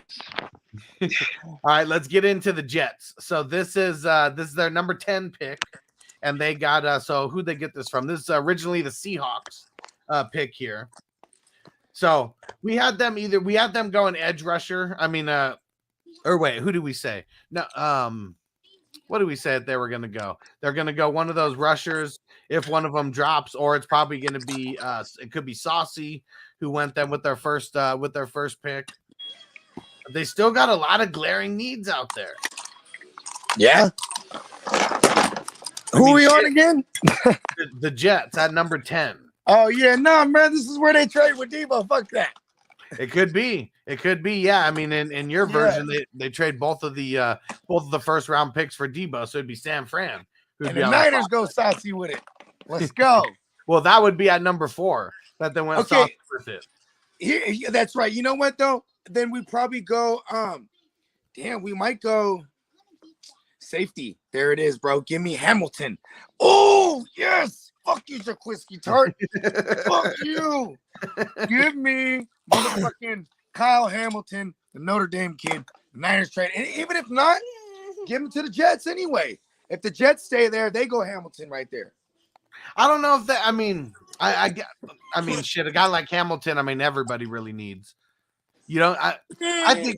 I mean, they probably try to get some more wide receivers. Around Zach Wilson. Yeah, I can see that. I mean, if they were trying to trade for one all this time, why not just draft one, homegrown them? I mean, they're trying to trade for Hill. I mean, trying to trade for Debo. I mean, it would just make sense that one of those first 2 picks that they use on a wide receiver also. So that's where I think if the Jets don't trade any of these picks, I think with that number 10, they're going to go wide receiver. Hey, I'll be right back. Just keep the thing flowing. Okay. So, I mean, wide receiver, I mean, the guys who would be there. I mean, we don't know who. We didn't really pin the number 1 wide receiver for the Chiefs at number 8. I mean, we're saying that the Chiefs would trade up to the Falcons. Because I mean, it could be Garrett Wilson, it could be Drake London, Chris Olave. I mean, those seem like the top 3 guys. I mean, you still got Jameson Williams. Who knows how high he's gonna actually go. But that's where I think the Jets go wide receiver there. Could be a Drake London, could be a Chris Olave. I mean, Garrett Wilson, who knows if that's who the Chiefs actually have, going next. And then So the next pick. Yeah, there you go, Ronald. Burks also. He's definitely one of those top guys. Yeah, and Antonio, been hearing that Williams' recovery is going really good. Yeah, they're already talking about that he should be good, like come training camp. Like it's a nice thing to say right now, but hopefully he is. Hopefully he's just ahead of schedule. And has said, how would that affect Burrow or Berrios if all? I mean, see the thing with Berrios, he's kind of like a flash in the pants. Like he's really flash in the pan. He's really gonna be like a gadget guy who's playing the slot. Guy who's getting a lot of reps, like really, really close. Who's Cole Beasley, like just kind of think of Cole Beasley, like a poor man's Cole Beasley, something like that. I mean, Berrios is really like in fantasy, he's like a wide receiver 4, I mean, he's not really going to do too often what he did in the playoffs last year. Like that's a real just, some shit that we don't see too often. It took a lot of injuries to get him to that point too. Jay Levin, what up, bro? All right, let's see. So next team, we'll break down the top 15. We'll get to the top 15 here, and maybe we'll do a couple more after that. We'll see how we're doing on time here. And so we got the Commanders, and so if Kyle Hamilton hasn't been taken, I mean, I think that the Commanders go with someone like a safety. They really need to get their safety game going because I mean, Cam Curl, I mean, looked like he was going to be dope. I mean, because he came in for Landon Collins, 2 years ago when Landon got hurt, and now Landon's not there anymore. So, I mean, they really need safety help is what they need. I mean, they went from having one of the best secondaries, it seemed like in 2019 to or 2020, maybe having one of the best secondaries to right now being one of the worst. Like it is bad, right now. And Ron said Cole Beasley is already a poor man's Cole Beasley. So let's see. What other needs does Washington really have? I mean, shit, they need a corner also. So let's see who would be some of the top corners who would be off. So if we already said if Saucy goes, he'd already be gone right now. And so for those who don't know who Saucy is, Sauce Gardner from Cincinnati. He's pretty much like the top rated cornerback, in the class right now. Ahmed Gardner, but everyone calls him Sauce. And let's see, who are some other cornerbacks? Oh, Trent Duffy. Yeah, he's from fucking Washington. Yeah. Oh my gosh, just crazy. That could be something. Someone who they sneak up there, try to get that. Because I don't think they go offense. They got to go defense. I mean, they could go wide receiver. I mean, especially with all the stuff with Terry McLaurin. I mean, if Terry McLaurin's going to be a draft day trade or something like that, maybe they go wide receiver. Let's see. And then, Zeb. All right. Right back. You were talking about number 12, Minnesota. Minnesota. Yeah. They got to go corner too, man. Well, who do you think? So where do you think Washington goes? So I think they go secondary. I think if Hamilton's not gone, that they go Hamilton or cornerback, which could be, and I forgot, Derek Stingley. That's the guy from LSU. There's another guy. But I mean, they could have, and maybe Sauce doesn't go before then. Maybe he does last all the way to number 11. I'd also like to see Minnesota definitely got to go lineman. Actually, I'm saying it. They need it bad, dude. Yeah, they do. Mm-hmm. I mean, they. Well, see, I guess what's tough here. I mean, because their tackles are pretty decent. It's their guards where they need to beef up, right? So. Oh, on the outside of the line, you mean? My bad. You're still in the matrix. What'd you say? What do they need more? I said I think they need guards more than tackles. Oh, okay, there you go. Yeah, I agree. I'll agree with that. So I don't know if there's anyone worth getting, at the guard spot, and that might be more of a second round pick, but so that's where you think they go. You think they go offensive line with that pick? Okay. Yeah. So yeah, I'm saying I mean, if Hamilton lasts, there, but I think that's where I mean, wait. No. So for Washington, that's who we were talking about. Oh yeah. Yeah, I mean, if Kenny Pickett's still there, they're going QB. That's the same scenario. Wentz is probably cool. But then one morning, the bitch wakes up, rolls over, and looks over at Carson fucking Wentz. She's like, I'm through. Yeah, so I think that they're going defense, either Hamilton or cornerback there, and then the Vikings. Okay, so you think that you're saying that the Vikings are going line? Yeah. Okay. Yeah, give me lineman. Yeah, I think they're going cornerback with one of those. I mean, just because there's a handful of good ones that you can get right around that spot, and just because I think they need more guard help than tackle help there. And then we get to number 13. And Zeb, we'll get to your question in a sec, dude. And Spencer the Guru says Washington goes wide receiver, and then Minnesota goes corner. There we go. All right. And then we got the Texans with their number 13 pick. This is the one they got from the Browns. Nice. So let's see. So where did they go? Give me Jake London. Ooh, okay. Drake London. Or one of them tackles. If we got Minnesota going corner, and Washington going safety or whatnot, give one of them give him one of them 2A or 2Bs motherfucking tackles to the Texans. Yeah, either Charles Cross or Trevor Penning. Those are like the next two guys in the tackle pecking order. I mean, that'd be the smart move, for them there. I mean, you're not taking. Well, I mean, shit, whatever. If they get one of those edge rushers, I mean, that is. I do like Jake London then though. Jake London, Breece Hall. I love the fun things that would be fun for fantasy, but this team is going to build through the trenches because it's a Lovie Smith team. This is just what they're going to do. You know what I mean? Exactly. So yeah, I think that they're going O-line with this pick. They go D-line with the first pick because they got that top 3 pick, and then you go one of the tackles here, and then the Ravens. Okay, so Ravens would be on the clock after that. I mean, shit. Ravens have to go secondary. Like their secondary got so fucked last year with all those injuries. Mm-hmm. They got to get one of those big corners that are there because I feel like there's 4 corners that are going to be going in the top 20. They got to get one of those guys. I mean, yeah, because Marcus Peters is probably done.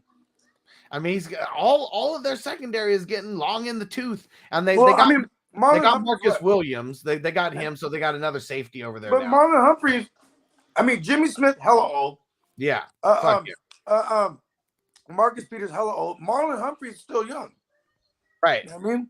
Yeah, how old is he? Is he? I think he's like 26, right? He's like 25, 26. Yeah, he's 25. He's turned 26 this year. Yep. There you go. Yeah, so that's really the only one that they have. Someone that you can bank on, at the cornerback. So position. I'm with you on that. Let's give them a cornerback. Let's give them. So let's see. So I mean, Saucy, we're saying that he's probably already gone by there. I said that the Minnesota Vikings go cornerback right there. So that could have been Stingley. That could have been Trent McDuffie. Were like the next 2 big ones. Give me McDuffie because he has a better name. Hell yeah, man. The Duff Man. Right? There it is. There we go. Yeah, Duff Man. There we go. So hopefully we're seeing McDuffie go to the Ravens, and then we can call that shit live. Duff Man. McDuffie and Marlon Humphreys. All right. Now, here's where it gets extra spicy when we get to the Eagles with their first pick of the 2 that they got. So, receiver. It's got to be right, but fuck, they would be. Hey, smart. whatever's the reach on receiver, this is where they make it. Yeah, and seeing okay, so we already said Drake London's probably going to be gone by there. So we never really said who would the consensus number 1 be. I mean, Garrett Wilson, I guess he's probably the number 1. Treylon Burks. Treylon Burks. I mean, he's one of those, the big 4 for sure. Yeah. Jameson Williams, who knows? Jameson Williams will fall because he's coming off that ACL thing, right? Right. I mean, everything that we're hearing, though, is that he's, ahead of schedule. Yeah, but, come on. The agent's got to say that. Yeah, but, I mean, that's really all we can go off of. First round money is way better than second round money. Well, I mean, he's going in the first round no matter what. Yeah, it's a good point. Yeah, because we're not. I mean, NFL's not playing for redraft. They're playing dynasty over there. So either way, him missing a couple games, that's. Does she have anything small? Get that out of her hand. Hey, what is that? Don't give her any of the small stuff, okay, big guy? He's crying. Huh? Yeah. Well, who we got next? Well, Eagles. Yeah. Okay, let's see. And this could be, this could be the 2 picks for Debo.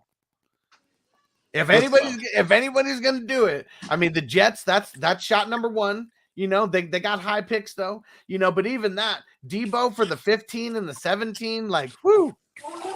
Oh, give me it. and the Eagles, like, I know that they didn't want to pay anybody. Yeah, well, no, they didn't. Sorry, they didn't want to pay 3 people in this draft and then miss, on all 3. Stop that would just suck. So if they, they still have their first round pick next year now. They're making the move. But if they get a Debo and then they extend him because you don't have to pay any first round picks, at that point. Yeah. It seems like best case scenario. They also got Brett. They got Brett over there. They're not paying the QB. They're not, you know what I mean? They got a fairly naked team as far as like dudes that been contracts. Dallas Goedert probably got the biggest contract over there right now. Darius Slade, actually. Yeah. All right. Well, let's see. Let's do a couple more here before we get up out of here. So number 16 is New Orleans. And I thought we was only going to do the 10, so I didn't really go too far. And like, who should I see what they want and what they need? You know what I mean? Because now it just gets interesting. We're not doing the playmakers later tonight. So yeah, it's just good to talk through some of this, get some of these names going. Get some muscle memory. And now I remember why I wasn't doing playmakers. I gotta do the open house like parent teacher shit. Yeah. Yeah. This is always fun. So I was being sarcastic there. So let me see. And Ron said they won't give 2 firsts. Shit, how many firsts have you wasted on wide receivers in the last couple years? Like, this is someone where you at least hit on. It's a guaranteed hit. They gotta go tackles here too, man. Their interior line sucks. Yeah. So this could be, whoever they think is 2A, they could be slotting 2B right here. So if Houston, we had them taking the other tackle, that could either be Charles Ross or Trevor Penning. And then, I think the Saints are going to grab the other one. Where's your throat, dude? That just makes too much sense. Okay. Yeah, look at this. And Ronald said it's not Eagles math. But that's the thing. When it comes to these first round picks, where has the Eagles math been paying off? Like, it really hasn't been paying off. Time to do some different stuff. And this is just my guess anyways. So that's what I'm saying. Like, we're saying that they're going to draft a wide receiver. But give them Breece Hall. Fuck it. We're doing it. That would be the smart thing for them to do for the organization. Trade 2 of those and turn it into Debo. Yeah. I don't know if I think it'll be, see, here's another thing. They have a future first, an extra one next year from the Saints. Right. Well, yeah. So they could theoretically use 2 firsts and only use one of them from this year. You know what I mean? And then throw another one from next year. Yeah, definitely. Yeah, at my Niners. Because that would help for us. We don't got to pick a first round pick until 2024 of our own. You know what I mean? Yep. All right. And last piece of news just came in right now. The Cardinals, as expected, they picked up the 5th-year option on Kyler Murray. And hey, they said we ain't finna pay you. Nope. And so that 5th-year pay is $29 million. Fully guaranteed. Yeah, fully guaranteed. So this works out because both parties end up happy because he made it to his 5th year, obviously. And then I don't think he's happy. I think he's happy. Well, what I mean by he's happy is like he's gonna get it's not like the window's closed that they're not gonna extend him. This kind of opens up the conversation, right? Well, yeah. This is also the mandate, right? To assign it. Well, yeah. So they had to do it. Well, I mean, I don't know if it was right today or what the deadline is. The deadline probably is the draft. Hey, hold on, bro. I gotta go, bro, because he's throwing this terrible, horrible 3 tantrum right now. We're getting out of here anyways. We got through the first half of the draft, so we'll see you guys later. We'll see you tomorrow for the draft. So make sure you tap in. Peace. As I make my way, the fact I'm still alive, my claim to fame. It's no surprise I'm on a rise, finna stake my claim. Separate me from the others, cause we ain't the same. Ask my brothers from another, we ain't for play. Time is money, so we got no time to waste. Soon as this thing's moving, it can't be stopped. Blue bands in my pocket, call that juggernaut. In the world today takes everything you've got. Taking a break from all your worries sure would help a lot. Get your life together.